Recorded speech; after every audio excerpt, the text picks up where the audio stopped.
This is Kanzenshuu, the podcast, episode 414 for the week of October 23rd, 2016.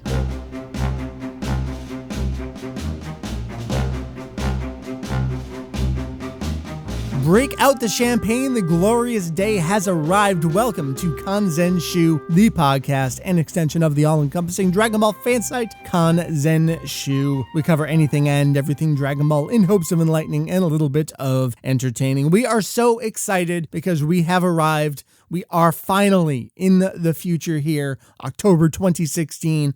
Dragon Ball Super is legally available, streaming, subtitled. You can just watch it without, as they say, resorting to drastic means. My name is Mike. I occasionally go by VegettoEX. You can pretty much just call me Mike because that's my name. And here I am to talk about Dragon Ball. Fancy that here on our podcast from Kanzenshuu, which is a Dragon Ball website. This episode, Dragon Ball Super, you can just go watch it. Ain't no problem. Just go load it up. You can go watch it. This episode, myself, Mike, and Herms, Jake, we talk about this new initiative. Really what we're talking about is the translation in these subtitles that you will see on services like Crunchyroll and Daisuki.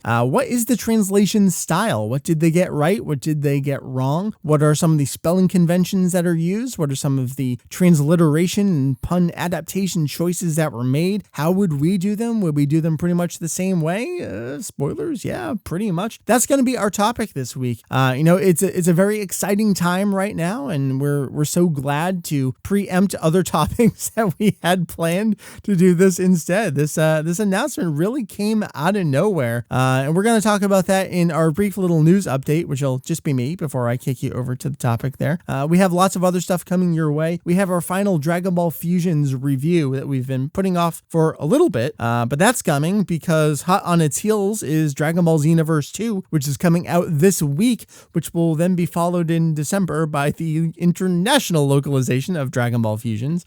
Jake and I played it in Japanese, and it's coming out in English later this year. And then the other topic that I had planned to do this week, I guess I'll throw that in the coming weeks. Spoilers, it's about leaks. Believe it or not, we'll be talking about that soon on the podcast. So that's kind of like what's going on right now. It's coming in the near future. Again, the topic is awesome this week. I want to get to it as soon as possible. But before that, I do want to cover some quick news, so let's do it.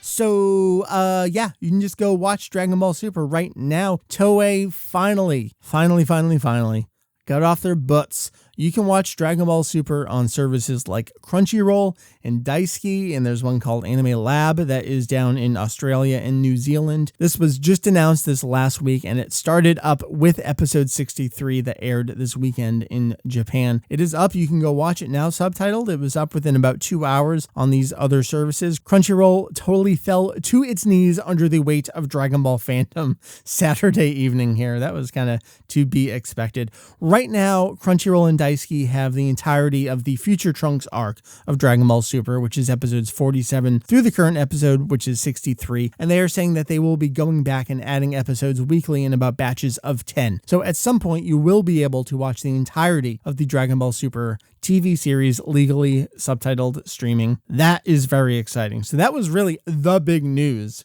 from the last week, or was it? Because one of the other major news stories over the last couple weeks is that Shueisha has established a new initiative called the Dragon Ball Room. This is a new interdepartmental collaboration that they're going to be doing, something you think they would have done years ago, and they sort of have done. It's a more formalized plan here, and really it's between departments that are going to actually consolidate and work together to plan out future content for Dragon Ball. They've been doing this for years, though. This is just, again, a more focused approach to it. Shueisha just announced this at their publication planning presentation that they had in Tokyo on October 12th. The department was started back in June, actually. So it's just getting, its footing, it's holding here. We'll see what this brings us. Again, it's an exciting, hopefully, announcement. We don't know what it's going to bring, but we will see what it brings us in the future. Just know that Shueisha is focused on bringing more Dragon Ball content. That seemed clear from everything they're doing right now, but should be more clear. Speaking of Dragon Ball Super, Viz is indeed continuing with their posting of the Dragon Ball Super manga on their website. Chapter 10 just came out this last week. Couple notes on it though. They adjusted the title for it, and not title, like it's not called something other than Dragon Ball Super, but the graphic, the logo for the name Dragon Ball Super is a little different. It's lost its kana, and it's got these kind of like line things coming off the side of Super. Of note with this chapter, chapter 10, this is the first chapter that would be in volume 2 of the collected print edition of the manga, which is only coming out in Japan this coming December. We don't even have an exact date for it yet. And Viz's first collected print edition will be coming in May 2017. So, really the importance, the significance here is that, yes, they appear they're just going to keep going on a bi-weekly schedule here until they catch up. That's very exciting. So going over to video game news, Dragon Ball Fusions had its second major update patch announced. This is coming November 2nd. We are getting new characters, new fusions added into the game. New characters, we're getting Goku Black in his Super Saiyan Rose form.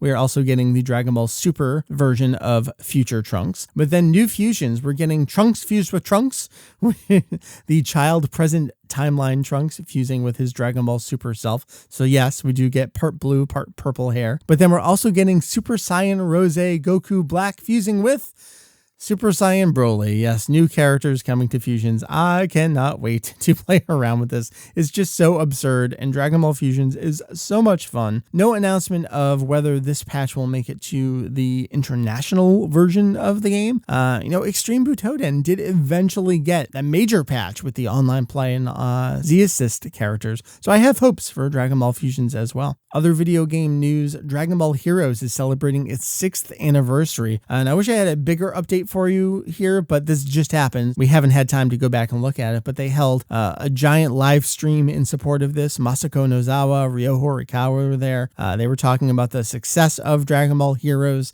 talking a little bit about Dragon Ball Super as well. In support, in celebration of the 6th anniversary, we did get a quote from original author Akira Toriyama himself. This is what he had to say. It's pretty much the same as what he said a year ago for the 5th anniversary. But anyway, thanks for always playing Dragon Ball Heroes. Looks like it's reached its 6-year anniversary. As the original author, it makes me really happy that people have enjoyed it for so long. And apparently, come November, it'll evolve into Super Dragon Ball Heroes and become even more fun. Wow! It looks like the whole Bandai staff won't stop evolving either. From now on, keep on enjoying this game's super battles as hard as you can. So yes, coming next month, Dragon Ball Heroes is evolving, getting a major, it's not just an update, it's a hardware revision to Super Dragon Ball Heroes there in Japanese arcades and grocery stores and convenience stores and everywhere that you can find those games. Again, this live stream just happened, so we got to go back and check out all the significant details, but I have seen videos starting to pop up, opening to Super Dragon Ball Heroes, more character designs. We did get a couple of these. Got a new fusion that's Vijinx. Tough to adapt. This one is Bijikusu. So this is Vegeta and Trunks fused together. And then we got the Frieza Xeno form where he's kind of like controlled there. And he's got the red thing on his chest. And then we've got Toa in her new form as well. So you can look forward to Super Dragon Ball Heroes and more designs coming at you later this year. That is going to be the news recap right now. There's some other stuff we could go into. Fusion sales continuing to do well. We got the first DLC announcement for Xenoverse 2. We'll be getting Kaba and Frost coming there. There's some discussion to be had about one character's name there. We'll see. This is such an early announcement. We pretty much have nothing else to go on right now. Seems like Bandai Namco doesn't really even have anything to go off of right now. So let's put it all aside because we have this great topic coming at you right now. Myself, Jake, talking Dragon Ball Super official subtitle translations. Go!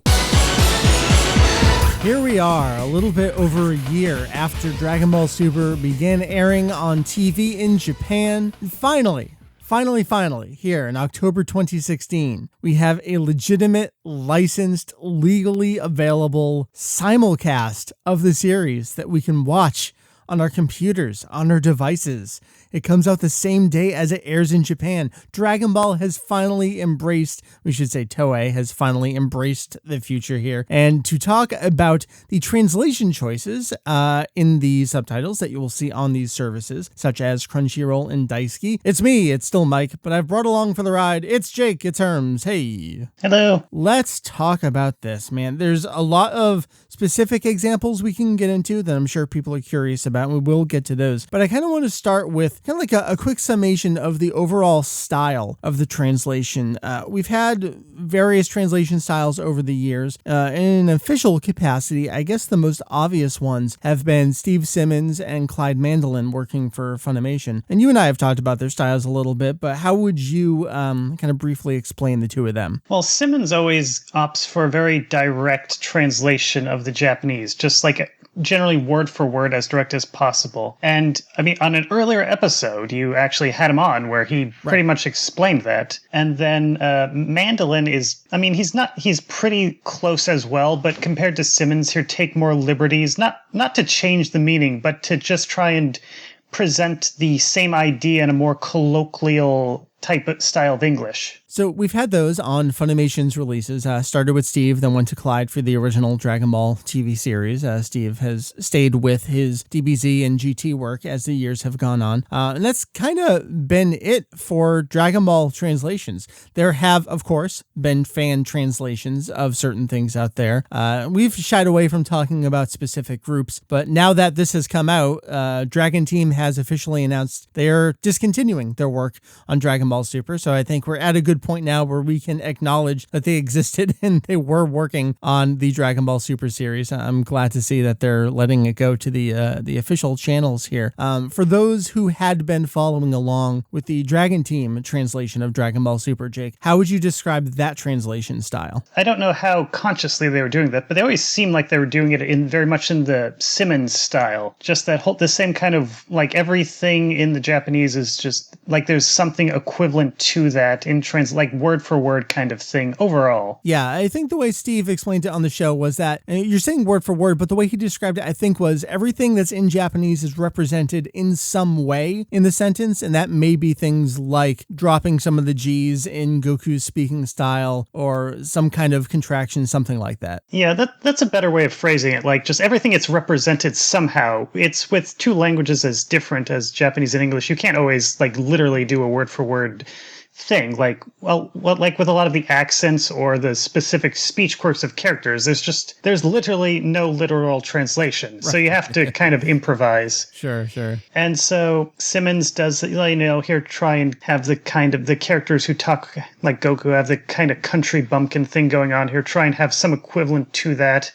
And Dragon Team did that as well. With Super specifically, we have Zeno, the Omni King, who has this kind of childish speaking pattern. Dragon Team, they kind of work to do that. In comparison, like with the Crunchyroll subtitles, I feel like they're a bit more subdued when it comes to presenting those different character speaking styles. It's still there, but not quite as overt. It's always hard to find a balance, but like with Dragon Team, it seems like they'd always have, like, every time Goku would say anything, like, they'd try and have there be something hickish about it, or at least not let you go long without forgetting that that's how he talked, which is in Japanese. That's, he has this thing where he'll just pronounce AI sounds as E, like I becomes eh, right, which is going to pop up, pretty fairly constantly. Often, yeah. Whereas with the Crunchyroll, they will have him talk in a kind of hickish way, but it's a lot less often. So there might be, like, he might go a while before he'll say something where you really notice it. Gotcha. And also with the Omni King as well, he talks kind of simply, but it's a little hard to, if you just watch the Crunchyroll subtitles and you didn't know that he was supposed to be talking childishly, you wouldn't necessarily pick that up from the subtitle. You could tell by his voice that, he has a kind of kitty voice. Right. But if you're just reading the Crunchyroll subtitle script, you wouldn't necessarily pick up on the fact that this is supposed to be a childish character. There's little hints of it there, but not too much. Before we get into some of these more examples, I do want to acknowledge some other translation stuff that's been out there. Not that we at Kanzenshuu have translated the show or the manga or anything like that. Jake, you and I have talked about the strength checker, for example, just a forum thread. We did an entire podcast episode about a forum thread about the translation choice style that you spearheaded there was almost more literal than even a Steve Simmons translation was. And that's not something we talked about this on the episode. If we were to translate dialogue to be used in an official product, that isn't how you would translate it there. Can you speak real briefly just to the translation choice and style differences there? When I did that thing, when I did the strength checker, it was very much trying not to change anything that would seem to be relevant.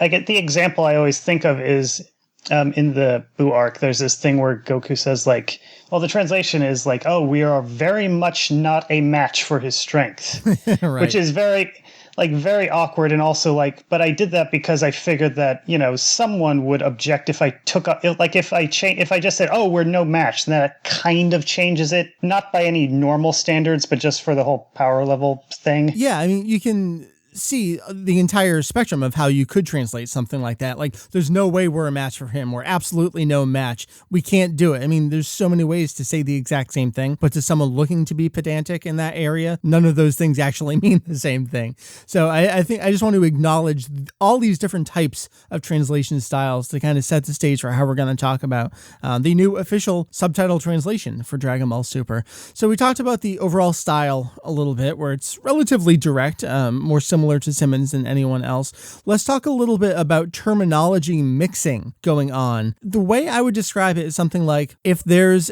an old precedent set by Funimation's English dub, it's probably going to be used here, except in cases where the difference is too great to not translate it more akin to how we might do it, or something that's entirely new to Dragon Ball Super that has no precedent gets a more faithful either adaptation or almost a direct romanization. So I guess the big example, for instance, is this story arc. It features the Kaioshin quite a lot.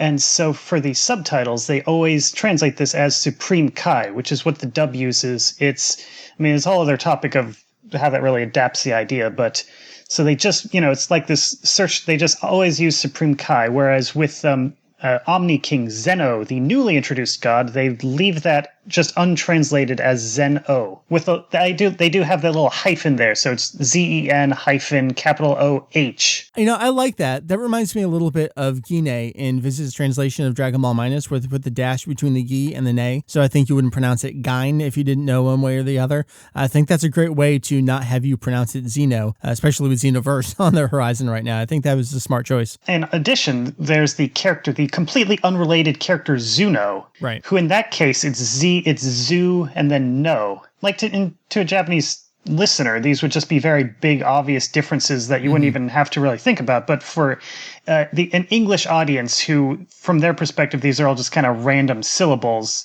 it really does pay to just make those distinctions clear so that they know what's what. Right. So we have Ze, N, O versus Zu, No. Yeah, and of course, Zen in Japanese is all, the Zen in Kanzenshuu.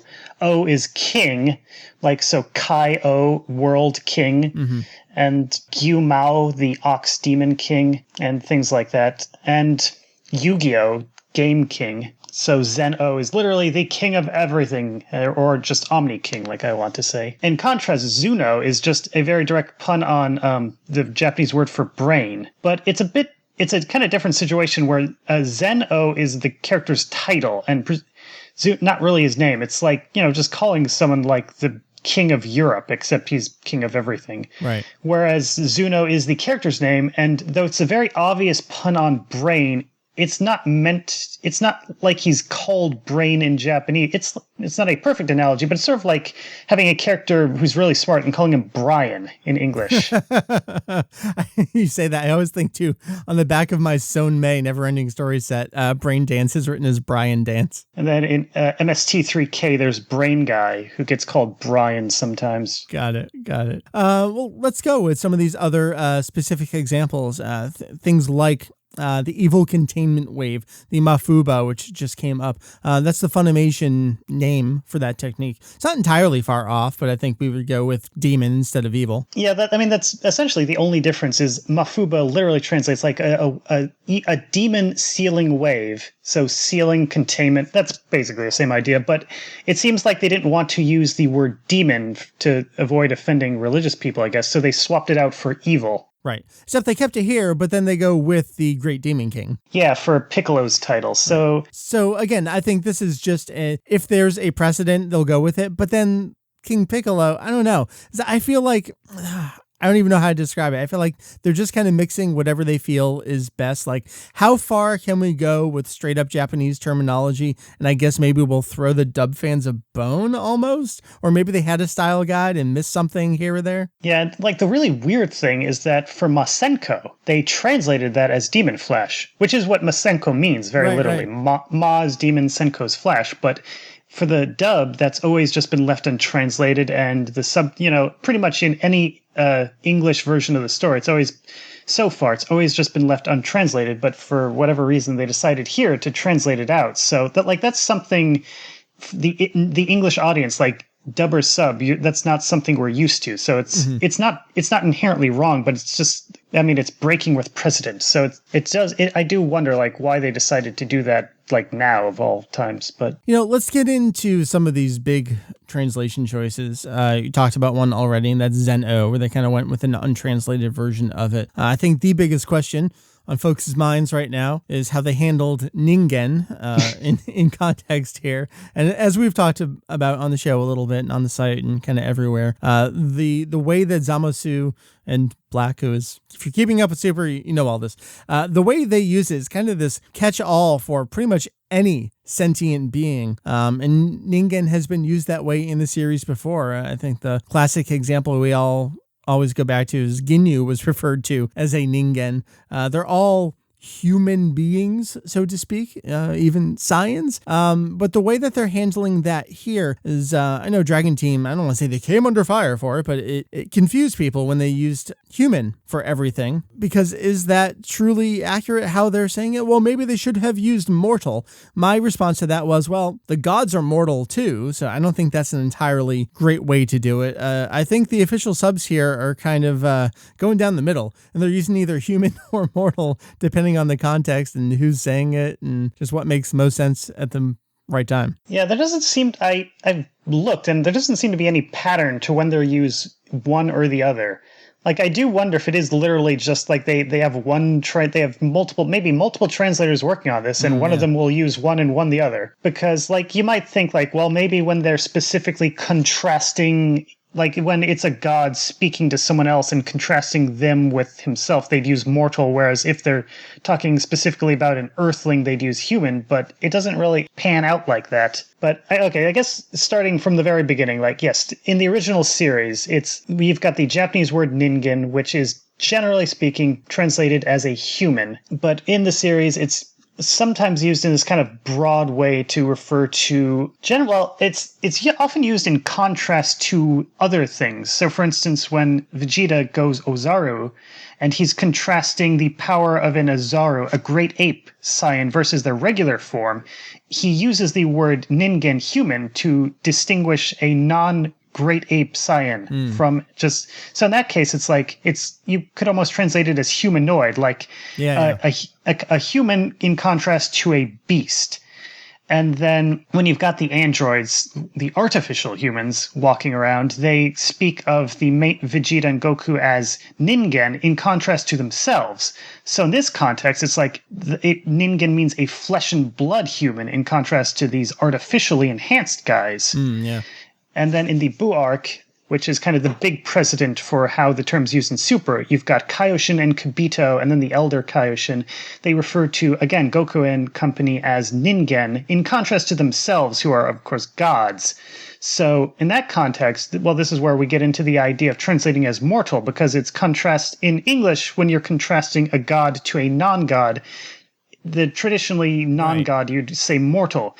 But like you said and literally mortal in English, that means someone who dies. If you're mortal, mort, death. If you're mortal, you die. If you're immortal, you don't die. Right, and we have a god that is immortal here, so like we're all over the place. Yeah, and so, but like you said, traditionally in Dragon Ball gods and kind of Shinto gods and Buddhist gods and those kinds of things, in contrast to the Western concepts of God, they're often generally been presented as not literally immortal.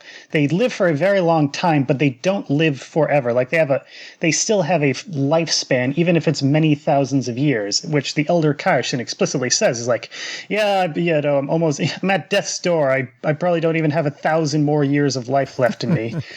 And, they're stronger than regular people. So it's harder to kill them than it is like the farmer with a shotgun. But you still, like, if you're Majin Buu, you can still do it. Right. I mean, you could say, like, well, in that context, mortal isn't appropriate, but it's like the damned if you do, damned if you don't, where it's like either you use human in a strange way, because people do have, like, even after explaining it, like, well, they're using it in a weird way, like, people just do not react. A lot of people don't react well to seeing science described as humans. They just think it's flat out wrong. And so it's like, well, on the flip side, someone might see the mortals used to distinguish them from Dragon Ball gods. Is like, well, that's not technically true either. So it's like, either way, you're using these words in ways that don't match up with how they're used in the general context. Right. And this is just one of those cases where I think it's important to say, look, I know Dragon Ball has been in America for 20 years, but it is a Japanese product, and it is pulling from all these different realms of mythology and culture. And you have to remember that's what it is. And it's not necessarily what you think it is. It is this fictional world that can make its own rules. So just remember that when you're watching it, that Dragon Ball is not real life as much as religion, real life. Anyway. Yeah, and I guess I should say, so the Viz manga, they did use, for their translation of the Buu arc, they did use mortal very frequently in that way. So, like, this isn't something that's just come up with Super just now. It's kind of been, an issue that it wasn't as prominent, but it's kind of been in the background, but now it's kind of come to the forefront just because that's a major theme of this story arc. Right. I mean, we have a plan that is given a proper noun name to it that has this in its title. So I think that's kind of bringing it all around here. So just to recap, again, they're using mortal or human, depending on context. There may be multiple translators. It flows pretty well. Some of these other examples I want to get into, I know you seem pretty happy about this. Can you explain how a wish is made and how it ends and how they adapted it here? Yeah, so with the Super Dragon Balls, this new version, like, rather than speaking in Namekian, you have to speak in the language of the gods, which it turns out is just Japanese backwards. And then, but to end your wish, you have to say the phrase chonmage, which, okay, literally in Japanese, this is the term for a top knot hairstyle, like with samurai and kind of old school medieval Japanese. But the joke is that chonmage sounds like vaguely like chodai, which is kind of one of the many Japanese words for please. And so essentially it's a joke wherein instead of saying the word for please, you say another similar sounding word that has a very silly word to use in that context. But when this first popped up, it was in the Super manga in V-Jump. Right. Because this was when the manga was still ahead of the anime, when the Super Dragon Balls and how they worked were first introduced there. And when I was translating that manga chapter, I took requests over Twitter for, I was like, okay, what would be a good way to adapt this in English? And someone suggested easy peasy lemon squeezy, and I kind of like that, but it seemed like at the end of the day it was kind of too long. And then someone else. Yeah, someone else who's I sadly cannot remember anymore. Someone suggested pretty peas. So substituting, replacing please with peas. And that's a kind of common childish thing. Like I wouldn't see that and think, oh my God, where did that come from? I've never seen that before. Like pretty please or pretty peas. That just sounds like baby talk that you would normally hear. Yeah. So that's something, and in the same way, like this chonmage pun, that it's pre-existing thing in Japanese. Like you can actually look it up in the dictionary, and it'll explain like, oh, it's a sometimes used as a joke on chodai. Right. So it's not something Toriyama or whoever made up. So in that way, yeah, I think pretty peas is a very good English equivalent. It's obviously not a literal translation, but it's, again, one of those cases where you can't really do a literal thing. But then it did run into problems later on, because there is a point at the end of the Universe 6 tournament where they do actually stop and say, like, oh, what does chonmage mean? So, like, oh, it refers to a samurai top knot. So the characters actually say that. So they acknowledge it. Yeah. So this was a problem with Dragon Team, where they'd been doing pretty peas all along, and then it's like, well, now what do we do? Because it's like our approach, which works when it's just used as a joke that's not explained further, doesn't work when they stand around and explain the joke. That's a great example of it's an ongoing series and you don't know what you don't know that the author does know and is coming down the line. It's different when we approach something like the 42 volume original series in and of itself, when we know everything there is to know, so you can adapt an earlier translation to fit with what you know is to come ahead. This is definitely one of those, we have no clue what they're going to do. So you go with what you think works best, and hopefully it still works down the line there. Yeah, and so anyway, so to cut it to chase, the Crunchyroll subtitles likewise use Pretty Peas for the, we only have right now the Future Trunks arc episodes are the only ones that have been uploaded. So we won't know how they adapt that dialogue from the end of the tournament. Yeah. So it'll be interesting to see how they handle that. But right. I mean, you could say, I still think, like, even with that in mind, that Pretty Peas is the best way of adapting that into English, or at least it's a better way than just leaving it untranslated as Chon Mage, because that doesn't convey the joke of the original. Yeah, because it's like, and a big part of it is that characters are like, they're like, oh, do I really have to say that? That's so stupid. Which we get here with Zamas when he's interrogating Zuno about this, and he's like, Pretty Peas? Yeah, that's what you have to say. It's just a joke about this very serious character having to say something silly like that. Right, which again, if it's just Chon Mage, which to an English audience is just might as well be gibberish. Yeah, it's from their perspective it is. So, it's never, these are actual genuinely hard things to deal with translation-wise, but I think they've done so far pretty well. And you're actually hearing here some of the conversations and text messages that the four of us send around are like, this is what was said. Should we do this? No, that's dumb. Let's do this. Well, I don't agree with that. All right, we're 2 versus 2. What do we do? Who's the tiebreaker here? So, like, they have this internal translation discussion probably going on behind the scenes here, too. Let's go on to some other examples. We kind of touched on this a little bit earlier, but Goku's accent, and actually Yajirobe as well in the most recent episode here. Quite honestly, I was surprised to see this so, I'm going to say, perfectly represented in the official subtitle translations for Dragon Ball Super. I expected this from Steve Simmons when he picked up work on the series, but I just wasn't expecting it here. I was pretty surprised. I'm pretty happy. Yeah, I think they do a good job. I mean, like I said earlier, it's a little hard to get like the exact balance right, but maybe at times they lean a little towards not doing it enough, but they, on the flip side, they never do it too much, which can also be very annoying. And so, I mean, yeah, I'm pleased with how they did that. And offhand, I can't remember how they handled Yajirobe's. It seemed like similar, but maybe more of it when he is talking, just dropping the G's and contractions and that kind of stuff. I saw y'all in there. Yeah, because it seems like to me in Japanese, he's speaking with more of an accent than he used to in the main series. But yeah, I agree. I feel like Tanaka doesn't quite remember how Yajirobe is supposed to sound here. Like he's going ome in the weirdest way. Anyway. I guess the only other stuff to mention here is Chi-Chi. They didn't write it as Goku-sa, like I'm used to seeing in Simmons and also Dragon Team as well. I think they just left it as Goku. But in general, they're doing a very good job of things like when Bulma says Sonkun, they're writing it as Sonkun and not Goku. I'm pretty happy about that. Yeah, and it does lead, so they leave in the honorifics, which does lead to weird things like just seeing Supreme Kai-sama. I know, it's ridiculous. Go with something. Yeah. I gotta say, I'm a little, I don't know how to describe it. It throws me off a little bit. Seeing honorifics, sometimes italicized, sometimes not, unhyphenated. Yeah, they seem to, that's just an inconsistency with how they're typed. That's kind of annoying. It might be a rushed thing to get this out the door. Maybe, hopefully, that gets cleaned up a little bit. Are there any other specific examples? You've been tweeting about a few of these. I think you and I kind of hit all the big ones. Super Saiyan Rose, we're going to make sure we start writing it properly because they're definitely going with it that way as well. And again, like there's 2 different ways of writing. Okay, in Japanese, if you're writing the English word rose, generally it's just rose, like the RO sound elongated, ending rose. In ZU. Right.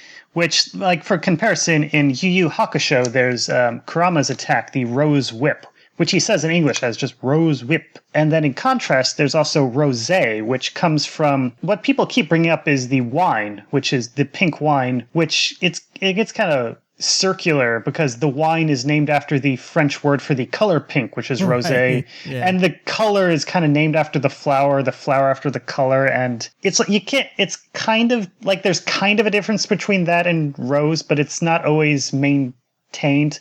So it's kind of weird. Like, so in Japanese, like I said, there's usually the English word is rose, but there's exceptions. Like there's the Digimon Rosemon, who in Japanese is Rosemon, even though she's explicitly named, she's just named after the flower. And there's other kind of things like, well, and there's a Pokemon called, I think it's Roselia. Yes, yeah. Which, again, in Japanese, it's Rosé Ria.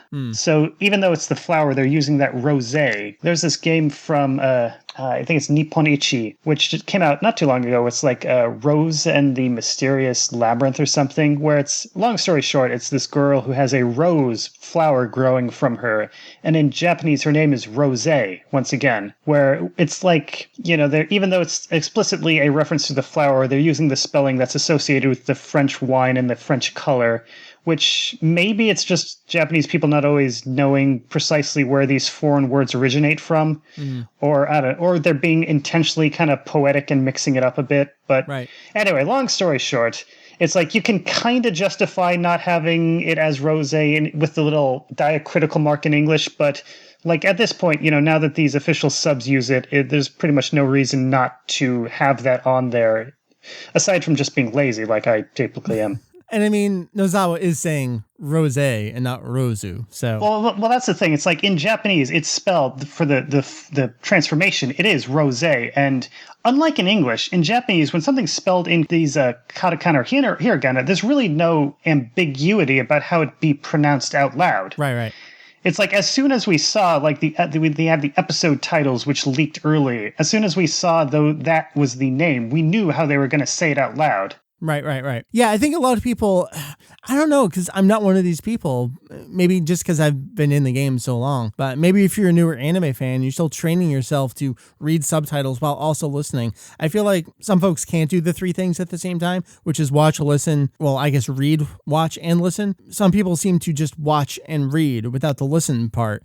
It's very clear, and if you know, like you were saying, Jake, just based on how it's written in katakana, it's very clear what it's going to be, and you kind of piece it all together this way. Yeah, I mean, so we've always known how it would be pronounced, but like hypothetically, in some alternate universe where this transformation was explicitly about the flower, in that case, it might have made sense to just have it as in English as rose without the diacritical mark, and just even maybe say it as rose, but that's not what happened, so it doesn't matter anymore. Right. There's a lot of other little things here and there. They pretty much mirror our choices. Things like Planet Gaspa, things like Zalama, Great Priest. I mean, these are all pretty much the same choices that we made in our episode summaries, that kind of stuff. Yeah, I mean, it is kind of interesting that they translated Great Priest as Great Priest, whereas Zeno is left untranslated. So I don't know exactly why they would have done that, but I preferred, one reason might be, so in Japanese, Great Priest, Dai Shinkan. Shinkan is a word for priest, often used for Shinto priests, but also for like the priests of ancient Rome. And if you've ever seen El Hazard, which there were the priestesses in that, which in Japanese, again, it's Shinkan. And in Japanese, it's a gender-neutral term, so it can be priest or priestess. And, you know, Dai is just great or grand, like we've seen. And so, I mean, it's very straightforward to translate, and it's a pre-existing term. Like, you will see, it's not very common, but sometimes they will say literally, like, great priest. Sometimes it's used for the Pope, even, like as a translation of Pontifex Maximus. Got it. All right. And so it's not the most common word in the world, but it is something that existed prior to the show that they didn't make up. Whereas Zeno is just something they made up. It means something. You know, they took all and king and stuck it together. So it has an inherent meaning, but it's not something they ever. You know, it's kind of like Superman. Well, Superman. I was going to say another example would be something like Senzu, which has a meaning. Dragon Team actually translated out as Sage Bean. And I think when you write out Senzu Bean, you kind of get into that Kamehameha wave conundrum there where you're repeating yourself. Yeah, well, I mean, we live in a world with ATM machines and pin numbers. I know. We can't win here. Yeah. I think we can handle Senzu Beans. But I guess just saying, Zeno, it's almost like saying Batman, where it's like Batman wasn't something anyone said prior to the creation of the character Batman. But you don't need to see someone explain it. You just know, if you know English, you kind of get a sense of the character. There's one really curious translation choice that you pointed out here, and we'll start bringing the conversation to a close.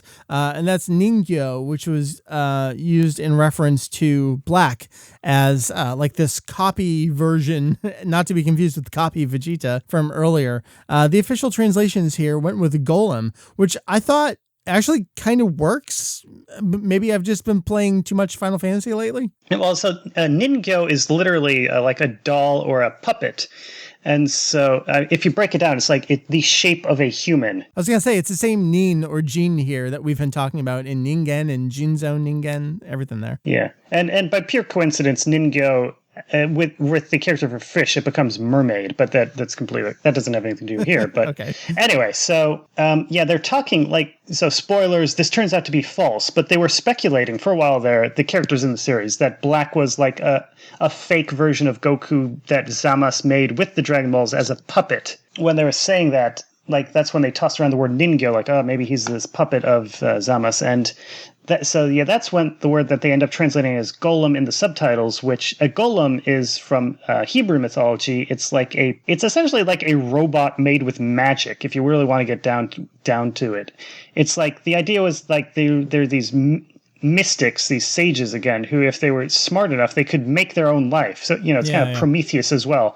But they'd make a statue and just imbue it with life, and then it would just walk around and be their servant. Is this actually kind of what Hildegard was in movie 13, if I'm remembering correctly? Yeah, they don't use the term, but it's kind of what it was. Yeah, it's the same concept where they infused a statue with evil and it came to life. But yeah, so that was kind of an instance of one of the few instances of a kind of a liberal translation, apart from like the names of major characters and things like that. But I mean, I think, like you said, I think it makes sense if you know what golem means. But it's not like a textbook translation. No, I don't ultimately have a problem with it, but it was interesting. It's clearly someone who knows their stuff making a translator's choice here, and they just bring about good discussions. That's pretty much it. Like, it's not right, it's not wrong. It is what it is. It works totally fine. I don't know how much else we can really get into. I mean, we've had episode 63 this weekend, which was the new episode. Daisuke and Crunchyroll put back to episode, I think it's 47 when this arc starts up. Jake, you seem to have spot checked a lot more. I watched 62 and 63. I haven't really jumped back, but overall, from what we're reading, this is how we'll start bringing the conversation to a close here. As you can hear, we're pretty happy with the translations. I mean, no matter what it is, we're going to have some thoughts. I'm not going to say concerns or issues or complaints. Just have some thoughts about stuff like Supreme Kai-sama. Maybe we would do that a little bit differently. But overall, these are incredibly faithful, incredibly representative translations, and we can't not recommend them. Yeah, I think it's easy to get too hung up on like specific terminology, like especially people where if you don't really know Japanese, that's kind of all you can even evaluate. Right. But I mean, it actually is kind of just a small part of the overall translation. Like from my perspective, the important thing is like just the actual sentences. And, in any given episode, there's like, I don't know, hundreds maybe of not hundreds, but dozens, many, many sentences in any one episode. I'm going to be very pedantic with your translation here, Jake. It actually only says very many not sentences. But yeah, so anyway, so, and from what I've spot checked like maybe 5 or so episodes at this point, and I haven't seen any major mistranslations. There's been there's been typos and kind of just a few weird things where it's like, well, that's a valid translation of this sentence in general, but in this specific context, it doesn't quite make sense. Where like Goku is saying that Zamasu is, in Japanese, he's like saying in the future he's Tai-hen, which it's like in trouble. Yeah, they translate it as he's in trouble, whereas you could translate it as he's causing trouble, which is probably what they meant in context, because wrecking the future. Or you could say like he's getting in trouble, which means like you're causing issues. Yeah. But like their translation, it made it sound like he was in danger, which like A, he's not, and B, he's the bad guy, so who would care anyway? So that may be an example of they're kind of working backwards here. So yeah, and so I mean, there's like a handful of things like that I've noticed. But apart from that, like there's just nothing, there's no big problems in how they translate sentences. There's sometimes they're almost too direct where it's kind of like an awkward sentence in English if you say it out loud, which again is kind of what you get with the Simmons subtitles as well. I just haven't it's pretty solid overall. Like, I don't want to give it I don't know how to give it a single number score, but well, let's not do numbers. Let's just do rankings, and we'll even, for the sake of direct comparisons here, and it's not relevant anymore, but we'll throw Dragon Team into the mix here. So we have things like Funimation's English dub, Viz's English manga translation, Steve Simmons subtitle translation, Clyde Mandelin's subtitle translation, Dragon Team, Dragon Ball Super translation, and here the new official Dragon Ball Super translations. How do you want to rank all of that? Probably not rank all of those, but okay. okay. If we leave the whole like proper noun terminology thing aside, yes. If we just bracket that off and compare like just how they do sentences, then I'd say on the whole it's comparable to Dragon Team or Simmons. Maybe probably not quite as good, just probably because they were rushed. And so you do get those occasional random mistakes, but it's not like a huge difference. It's not like there's never going to be a sentence where it's like in Japanese, it means just something 100% completely different. Right, which is something we've been dealing with these shitty speed subbers for the last year or so. There'd be things like where Beerus says like, oh, I wiped out the dinosaurs because they were rude to me. And then these speed subs, they'll say like, I sent a rude dinosaur to Earth to wipe out the Earthlings. Right. Where it's like, you can see, it's like it's like the same words rearranged to make a different sentence. Yeah, it's like Japanese. It's like me trying to do the translations for an episode. Yeah. And so, just no concept of grammar. Right. And so that's not what you're getting. This is just miles. That's in a different dimension than stuff like that. This is very, they know what they're doing. I see what you did there. Yeah. And so I think, like the only things that hold it back are like the occasional random mistakes that probably are just due to them being rushed and kind of going backwards, like you said. And then the other thing, like if we do include the terminology, which is probably to some degree enforced on them just from above, more or less, like based on, the history of the series in English, like when you factor that in, like it's going to be below Dragon Team and Simmons, but like it's not a huge difference. It's not a deal breaker by any means whatsoever for us right now. It's just I'm hung up on it. The Supreme Kai-sama. It's just totally absurd to me. But whatever. I mean, a younger generation probably wouldn't even care about it's probably only really weird to us because we're so entrenched in fandom as it has been up till now. Well, this gets pretty much the 99% Kanzenshuu seal of approval. This is great. I'm so glad we are finally at this point for Dragon Ball Super. I hope all the other groups just go away. Just stop. Please stop, because it's here. It's everything we wanted. It's available. It's even free, ad supported, including things like Daisuke. It's available in so many countries. I know there's a couple big holdouts, and hopefully that'll get ironed out. And again, that's only English subtitles. There are some additional ones. I think I saw Russian on the list. There are some other ones that are going to be subtitle delayed as they move forward. But we are finally here. Dragon Ball Super is available legally, subtitled in English, pretty much for free.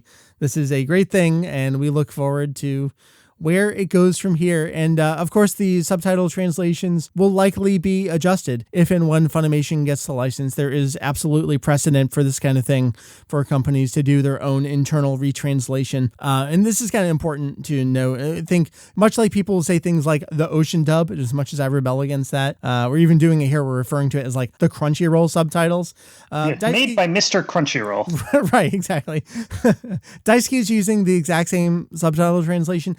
This is provided to them. My understanding, I've asked a little bit around about this, is that there's no giant team of 50 translators sitting around at a tiny company like Crunchyroll or Daisuke. These are provided to them by the Japanese rights holders. So there is someone working behind the scenes that pretty much knows their shit working on Dragon Ball Super in an official capacity. I would love to learn who this person or small group of people are. So this is Toei's Subtitles. Anyway, what I'm getting back to is, again, if and when Funimation gets a license, which is pretty much guaranteed at some point, we'll probably get Steve working on Dragon Ball Super again, and any issues that we think we have will probably get cleaned up at that point for a home release. So that is going to bring our topic here to a close. I got nothing else to say. Jake, anything you want to say to wrap up the topic here? Nope. All right, we are done. Dragon Ball Super, go watch it. Well, let's bring it to a close then. That was Jake. I am Mike. You have been listening to Kanzenshuu, the podcast, www.kanzenshuu.com. We are that Dragon Ball fan site with all the stuff. What do we have coming at you in the near future? We'll see if I can do it this next week. It might be coming over the next couple of weeks. I have teased on Twitter. I got in a bunch more old magazines, specifically Protoculture Addicts. One of the latest sections on the site has been the press archive, which I consider a compliment to our translation section. So this is an archive of press material that is not originally in Japanese. So this is older, specifically right now, American anime press, mainstream as much as they can be, coverage of Dragon Ball. Really exciting to put up some of these old Protoculture Addicts articles. They're really a great, fascinating look into fandom before Funimation existed. I think that's super important to archive and document. I look forward to sharing some of that stuff with you. Lots of other projects in the work, but we'll share them in due time. Again, kanzenshuu.com. This was the podcast. I have been Mike. We will see you next time. Have a great week. Bye-bye.